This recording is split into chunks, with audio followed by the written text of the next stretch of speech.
60 number 90 number, मतलब अंत ही नहीं है। अगर आप जरा सी भी गलती कर दें तो 120 नंबर तक की गलतियां हो सकती हैं। लेकिन ये जो 60 मार्क्स हैं आपके लैंग्वेज वाले, इनमें बहुत लोग गलतियां करते हैं। इसलिए अब सीटेट इस बार से, अगर हम देखें अगस्त 2023 के पेपर से, वो प्रॉपर इस तरह से मेंशन करने लगे हैं कि ये वाला पार्ट तभी सेलेक्ट करें या तभी सॉल्व करें जब आपने लैंग्वेज 2 को हिंदी लिया हो। तो ये सबसे पहले समझेंगे पेपर किस सीक्वेंस में करेंगे, नंबर जो है टाइम मैनेज हो जाए, ओएमआर कैसे साथ में भर दें। 150 नंबर की जो ओएमआर शीट है, 150 के 150 क्वेश्चन एक साथ भरने बैठते हैं कई लोग, या 90 क्वेश्चन 60 क्वेश्चन एक साथ भरेंगे। उसमें अगर एक भी ओएमआर के गोले में गलती हुई, आगे के सारे क्वेश्चन गलत हो जाते हैं। तो ये हर बार हम बातें डिस्कस करते हैं, जरूरी है इनको अगर हम थोड़े से अवेयर रहेंगे, बार बार इनका रिविजन करेंगे, इनको ध्यान में रखेंगे, तो ध्यान रहेगा हमें कि कैसे क्या सीक्वेंस रहे कि पेपर टाइम पे भी हो जाए, ज्यादा एनर्जी आपकी फ्रेश जब आप दिमाग लेके जाएं तो कौन से सेक्शन में लगाएं, है ना, और समय कहाँ सबसे ज्यादा लगता है। तो स्टार्ट करते हैं, समझते हैं आज की कहानी। ओएमआर शीट को भी मैंने यहाँ पे लिया है कि आप इसको भी जब जा रहे हैं तो भरने बहुत तसल्ली से भरें, नहीं तो इसकी गलती भी बहुत महंगी पड़ती है फिर, है ना। मतलब आपका पूरा साल ही एक तरह से इधर उधर हो जाएगा अगर आप इन चीजों का ध्यान नहीं रख रहे हैं पेपर में। तो स्टार्ट करते हैं एक तरफ से। सबसे पहले अगर मैं बात करूं, पेपर सॉल्व करने के 2 सिंपल तरीके हैं। या तो आप सीक्वेंस में पेपर सॉल्व कर दीजिए। सीक्वेंस में कैसे, जैसे ये दिया हुआ है कि पेपर 1 के लिए सीडीपी आएगा, फिर ईवीएस आएगा, फिर मैथ्स आएगा, फिर लैंग्वेज 1 लैंग्वेज 2, और पेपर 2 के लिए पहले सीडीपी है, फिर एसएसटी या साइंस मैथ्स जो भी आपने लिया है, फिर दोनों लैंग्वेजेस आती हैं। तो या तो आप पेपर को सीक्वेंस में सॉल्व करें। सीक्वेंस में सॉल्व किया, उसमें बस एक चीज का ध्यान रखना, दूसरा तरीका जो मैं अभी डिस्कस करूंगी, जो मैं प्रेफर करती हूँ कि आप उस तरह से करें, बाकी आपकी चॉइस है, कि पहले सीडीपी कर लिया, एक सेक्शन निपटाइए, सीक्वेंस में भी अगर कर रहे हैं और वैसे भी एक सेक्शन निपटाइए, उसके बाद ओएमआर को उठाइए और वो 30 क्वेश्चन, 25 मिनट का समय दीजिए एक सेक्शन को। 30 मिनट से ज्यादा किसी सेक्शन को देने ही नहीं, यानी एक सवाल को 1 मिनट ही देना है, क्योंकि आपके पास है भी उतना ही। भाई 150 क्वेश्चन है, 150 मिनट है हमारे पास, ठीक। तो एक तो क्वेश्चन कोई भी छोड़ के नहीं आना, क्योंकि नेगेटिव मार्किंग नहीं है तो आपका कोई नुकसान नहीं है, तो आपको छोड़ के नहीं आना बिल्कुल भी, चाहे अक्कड़ बक्कड़ बम्बे बो करना पड़ जाए वहां उसमें पेपर में, लेकिन क्वेश्चन छोड़ के नहीं आना है, ठीक है ना। तो ये हम समझेंगे। इसके अलावा अगर हम देखें 30 क्वेश्चन आपने पेपर में सॉल्व किए, 25 मिनट में आराम से एक सेक्शन सॉल्व हो जाएगा। उसके बाद आप वो 30 के 30 जो 5 मिनट बचे हुए हैं आधे घंटे में से, 30 मिनट को डिवाइड कर लीजिए 25 और 5 मिनट के हिसाब से। 25 मिनट में 30 क्वेश्चन सॉल्व किए, 5 मिनट में उन 30 क्वेश्चन की ओएमआर भर दी, यानी उनके जो सर्कल्स हैं उनको मार्क कर दिया ओएमआर शीट में। ये सबसे बेस्ट तरीका रहता है। दूसरा तरीका जो मैं कहती हूँ कि प्रेफर करने की बात, चलो आते हैं समझते हैं। इंपॉर्टेंट सेशन है, ये उतना ही जरूरी है जितना पेपर की तैयारी, मतलब बराबर सा ही है जो महत्व है दोनों का। अनटिल अनलेस आप बहुत स्मार्ट व्यक्ति हैं, है ना, एटलीस्ट आधा तो जरूरी है ही, जितनी आपकी तैयारी जरूरी है उसका आधा इंपॉर्टेंस ये सेशन भी रखता ही है, ठीक। तो एग्जाम पैटर्न की अगर हम बात करें, हमें सिंपल पता है कि भाई कितने क्वेश्चंस हैं, 150 क्वेश्चन है, टोटल नंबर पेपर भी 150 का ही है, 150 मिनट मिलेंगे, यानी 2.5 घंटा। देखने में 2.5 घंटा बहुत लगता है, लेकिन पेपर छूटता है लोगों का, जबकि 150 क्वेश्चन के लिए 2.5 घंटा किसी भी एग्जाम में रेयर ही मिलता होगा आपको, है ना। अगर आप D++ भी देने जाएंगे, वहां 200 क्वेश्चन के लिए आपको कितने 2 घंटे मिलते हैं, यहाँ 150 क्वेश्चन के लिए आपको 2.5 घंटा मिल रहा है।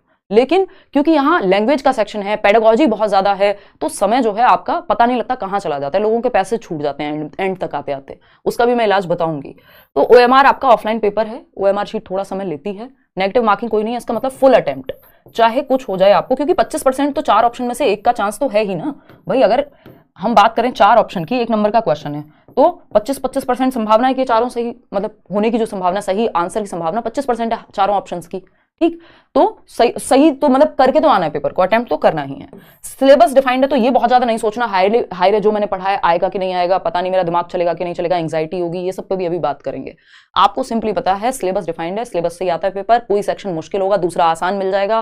पहला ही पेपर गए, पहला ही अटेम्प्ट करना शुरू किया एक सेक्शन और मुश्किल लग रहा है, तो ये दुखी नहीं हो जाना, पेपर तो इस बार बहुत मुश्किल आया है। ऐसी बातें बिल्कुल सही लोग नहीं करते, क्योंकि मुश्किल जैसा कुछ नहीं है, एक सेक्शन मुश्किल होगा दूसरा आसान होगा, सिलेबस से ही आना है पेपर, ये मान के चलना है आपको, है ना। और वो मुश्किल है तो सबके लिए है फिर, ठीक है ना। खैर, और आपको 90 नंबर लेके आने, कौन सा आपको मेरिट में आना है इसमें, ठीक है ना। मतलब अभी के लिए यही ध्यान रखना है, 130 लाइए, 140 लाइए, 143 तक हमारे लर्नर्स लेकर के आए हुए हैं, तो उसके बाद मीटअप में मिलेंगे या मिलेंगे अलग से, डोंट वरी, उसकी टेंशन नहीं है, ठीक। तो आते हैं, हम बात कर रहे थे कि एक तो लैंग्वेज वाले सेक्शन को ध्यान से सॉल्व करना है।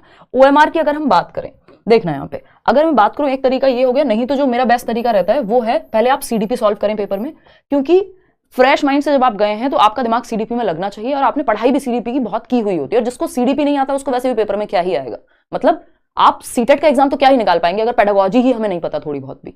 तो इससे बचना नहीं है, सबसे पहले इसी को सॉल्व करना है। और वही अगेन 30-30 मिनट के 5 स्लॉट बना के रखने, चाहे पेपर 1 हो पेपर 2 हो, है ना। 30 मिनट्स 5 स्लॉट, क्योंकि 150 मिनट हो जाएंगे भाई, 3 पंजे 15, ठीक, तो अब 30 मिनट में आपने पहला सेक्शन सॉल्व किया, 25 मिनट में और 5 मिनट में ओएमआर भर ली, तभी के तभी, बाद के लिए नहीं छोड़ना, हद से हद 2 सेक्शन की एक साथ, बट मैं तो कहूंगी एक सेक्शन एक साथ ही ओएमआर भरिए। फिर हम ईवीएस पे ना जाके क्या कर लें, लैंग्वेज 1 और लैंग्वेज 2 पे चले जाएं, है ना, माइंड अभी फ्रेश है, एक ही सेक्शन किया है, इस लैंग्वेज 1 और लैंग्वेज 2 पे चले जाएं, 30-30 मिनट दे करके हम क्या कर लें, यहाँ पे इनको कंप्लीट कर लें। ठीक, क्योंकि लैंग्वेज में थोड़ा समय लगता है, लास्ट में जो लोग लैंग्वेज करते हैं उनका कई बार पैसेज छूट जाएगा, कई बार, क्योंकि 4 पैसेज है वहां पे सॉल्व करने को, पेडागोजी है 30 नंबर की, 15-15 नंबर की दोनों में ही, तो ये आप अगर शुरुआत में कर लेंगे सेकंड नंबर पे और टाइम को मैनेज करते हुए करेंगे तो आपके लिए ईजी हो जाता है बाकी का जो पार्ट है। बाकी आपकी मर्जी है, सीक्वेंस में भी कर सकते हो, उसमें भी कोई तकलीफ नहीं है। ठीक, तो फिर आपने लैंग्वेज निपटा ली, वैसे ही 30 मिनट में किया, 30 मिनट से ज्यादा, जैसी घड़ी देखते रहिए, सामने घड़ी होगी, टीचर के पास होगी, 30 मिनट से ज्यादा किसी भी सेक्शन को देने नहीं है ना, 30 मिनट से ज्यादा नहीं देने। अगर मान लीजिए मैथ्स में समय लगता है, अगर आपने ये जल्दी जल्दी कर लिया लैंग्वेज 1 लैंग्वेज 2 सीडीपी, तो जो समय बचा होगा वो मैथ्स और ईवीएस को काम आ जाएगा, क्योंकि ईवीएस में भी 2-4 क्वेश्चन होते हैं सॉल्व करने के लायक, या एसएसटी और साइंस में काम आ जाएगा। ठीक है ना, तो अगर हम बात करें तो वो बचा हुआ समय वहां लगा दीजिए, लेकिन समय एक्सीड नहीं करना, एक सेक्शन को 30 मिनट से ज्यादा देने ही नहीं है, नहीं तो पेपर छूटेगा फिर, है ना, क्योंकि ऑब्वियस है कि कितना फिर आप अंत में भागेंगे। तो फिर अगर हम देखें, फिर आते हैं हम किस पे, ईवीएस सॉल्व कर लो, फिर इसके बाद जो 4th है, लास्ट में मैथ्स करो, है ना, लास्ट में मैथ्स करो, सिंपल। 15 नंबर की पेडागोजी सारे सब्जेक्ट्स में है, तो पेडागोजिकल क्वेश्चंस तो छोड़ना ही नहीं है, ऐसा नहीं करना कोई भी सेक्शन छोड़ दें हम। ठीक, तो सेम बात यहाँ पे रहेगी कि आपने एसएसटी या साइंस एंड मैथ्स आप बाद में भी चूज कर सकते हो, पहले सीडीपी किया, बाद में आपने ये मतलब सेकंड नंबर पे लैंग्वेज की, और फिर जाके अपने सब्जेक्ट पे गए, 30-30 क्वेश्चन में बांट लीजिए और निपटा दीजिए मामले को। ठीक है, तो 30 क्वेश्चन के 5 स्लॉट रखने पेपर को सॉल्व करने के। एक तरीका ये हो गया। ओएमआर की अगर हम बात कर रहे हैं, जो डर लगता है जिन लोगों को, उस पर भी आएंगे। ओएमआर की अगर हम बात कर रहे हैं तो ओएमआर शीट आपके सामने, आप ये ध्यान से भरिएगा, ये जो रोल नंबर होता है बहुत जरूरी है, क्योंकि अगर इसमें आपकी गलती हुई तो कॉपी आपकी चेक नहीं होगी और कोई भी ठीक करा नहीं पाएगा उस चीज को। तो ध्यान से देखना है भैया, 1 लिखा है तो 1 पे ही आप सर्कल करें, है ना, इतना तो आप रख ही भी लेंगे ध्यान। बुकलेट नंबर और सेंटर नंबर वगैरह वहां होता ही है आपका, लैंग्वेज कोड वगैरह सब ध्यान से भरेंगे। ये 30-30 के जो है सेक्शन में बटे हुए रहते हैं क्वेश्चंस आपके। देखना यहाँ पे, अगर हम बात करें क्वेश्चन नंबर 1 की, अगर हम बात करें क्वेश्चन नंबर 1 की, तो 1 to 30 ये बिल्कुल सीटेट वाली ओएमआर शीट है, मैं आपको टेलीग्राम पे शेयर कर चुकी हूँ, वो एसएससी वाली मत भरने बैठ जाना।